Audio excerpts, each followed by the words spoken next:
A síndrome de Klinefeld é uma alteração genética rara que afeta apenas os meninos e provoca alterações no desenvolvimento físico e cognitivo.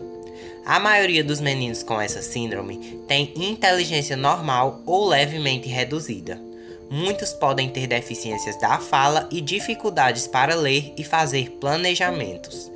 A maioria tem problemas com habilidades linguísticas, falta de percepção, julgamento ruim e prejuízo da capacidade de aprender com erros anteriores, que com frequência fazem essas crianças terem problemas.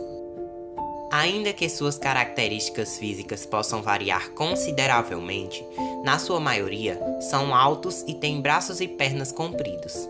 Eles podem também ter quadris mais largos, mas têm um resto de uma aparência normal. A puberdade começa na época correta, mas o órgão genital permanece pequeno.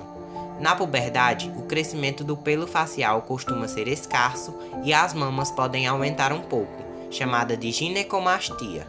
Homens com essa síndrome são, frequentemente, inférteis, mas às vezes se desenvolvem o suficiente para produzir sêmen.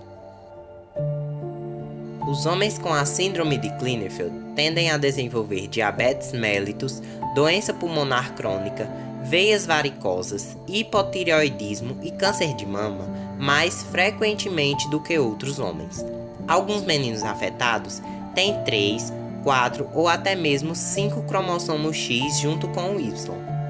À medida que o número de cromossomos X aumenta, a gravidade da deficiência intelectual e das anomalias físicas também aumenta. Cada cromossomo X extra se associa a uma redução de 15 a 16 pontos do coeficiente de inteligência.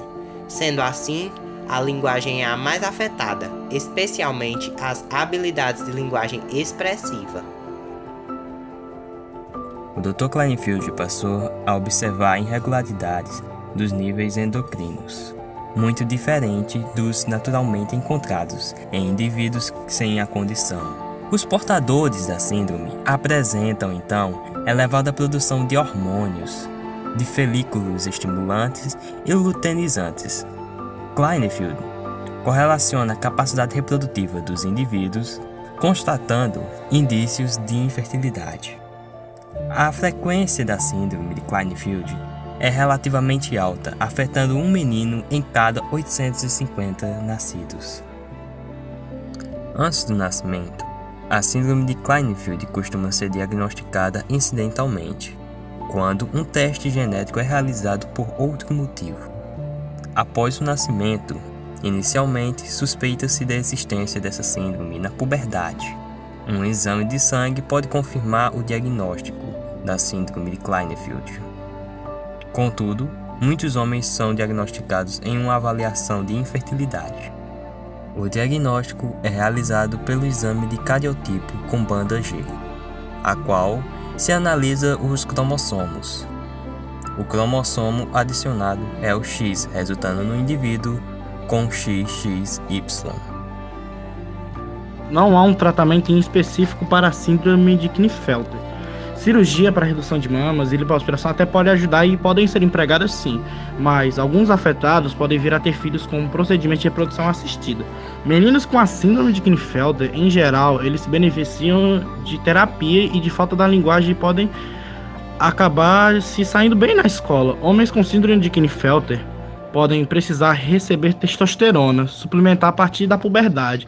Os hormônios melhoram a densidade óssea, tornam fraturas menos prováveis também e estimulam o desenvolvimento de uma aparência em si mais masculina. Terapia de reprodução hormonal pode ajudar também a diminuir alguns problemas corporais e o desenvolvimento. Atualmente, o aconselhamento para a prevenção da fertilidade tem sido uma parte importante dos cuidados prestados aos adolescentes com a síndrome de Klinefelter. A obtenção e a preservação de espermatozoides de homens que conseguem produzi-los podem proporcionar-lhes a oportunidade de serem pais biológicos no futuro. mulheres que apresentam o cariótipo 47 nascem com bastante frequência até, sendo registrados 1 a cada 700 nascimentos. Apresentam um fenótipo normal, ainda são férteis, apesar de muitas terem um quadro de retardo mental leve. Os casos de indivíduos do sexo feminino com o carótipo 48 e 49 são muito mais raros que o 47 e são caracterizados por um crescente grau de retardamento mental. Essas mulheres que apresentam cromossomo X extra se enquadram na síndrome do triplo X, sendo também chamadas de superfêmeas. Síndrome do duplo Y ou supermacho. A síndrome foi descoberta em 1961 por Zandsberg nos Estados Unidos. O paciente tinha 44 anos com inteligência não inferior à média, constituição robusta e nenhuma anomalia física. A síndrome do duplo Y é uma anomalia viável na espécie humana. Estas pessoas são homens, com exceção de serem mais altos, não apresentam um conjunto de características que permite associá-los num único quadro clínico. Isto significa que você pode topar com o portador dessa síndrome sem que realmente perceba. Apresentam o cariótipo 47, XYY e em geral são normais, embora tenha sido descrito que alguns homens afetados apresentam um acentuado temperamento comportamental, o que os torna mais agressivos e impulsivos.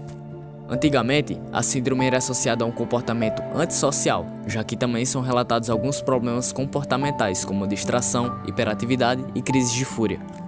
A síndrome XYY é caracterizada como uma cópia extra cromossômica Y em cada uma das células de um macho.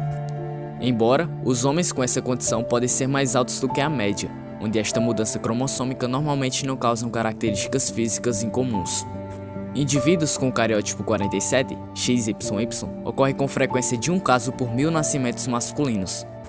A síndrome é associada com um risco aumentado de dificuldades de aprendizagem e atraso no desenvolvimento de falas e habilidades de linguagem. Atraso no desenvolvimento de habilidades motoras, como sentar e caminhar, muscular fraco, tremores nas mãos ou outros movimentos involuntários. E dificuldades comportamentais e emocionais também são possíveis. Estas características variam muito entre os meninos e homens afetados. Como as falhas genéticas não podem ser consideradas doenças, é fundamental entender que o perfil das pessoas que apresentam algum tipo de distúrbio cromossômico, como a síndrome de Klinefelter, devem ser tratadas normalmente, investindo também na socialização e na inclusão dos indivíduos na sociedade.